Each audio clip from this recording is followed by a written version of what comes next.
Hey, it's Joshua.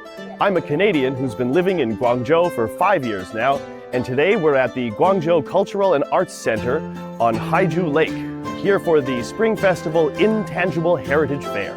Come with me.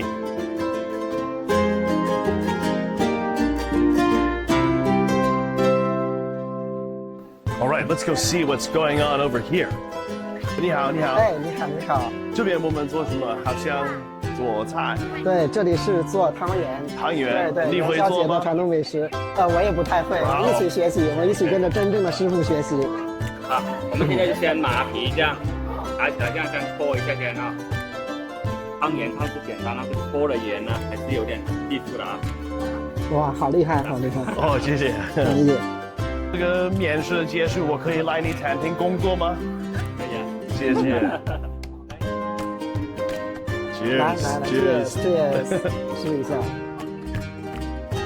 汤圆也是我们年宵的一个特色食品，主要是在元宵节的时候吃。过年的很多美食都有它的寓意，汤圆的寓意就是团团圆圆，新年快乐，团团圆圆。Wow, it smells great over here. Let's see. 哎，你好。Hello， 你好。这个是什么？这里好香。对，没错，这个是中国的香，这些是一些香囊类的东西。我们今天来做一款预防感冒的香囊。OK。对，好，您现在调完了以后呢，您就把它给搅拌。我们等会儿用个内袋把它装起来，挂在脖子上，你要闻它的味道。来，好的，祝您福寿安康。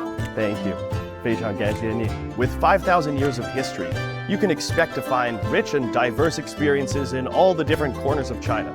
Today we learned about Guangdong cultural heritage and the traditions that people practice during the Chinese New Year. We made incense bags, we made tangyuan. Today was fun. Bring your kids, bring your grandma. Check it out.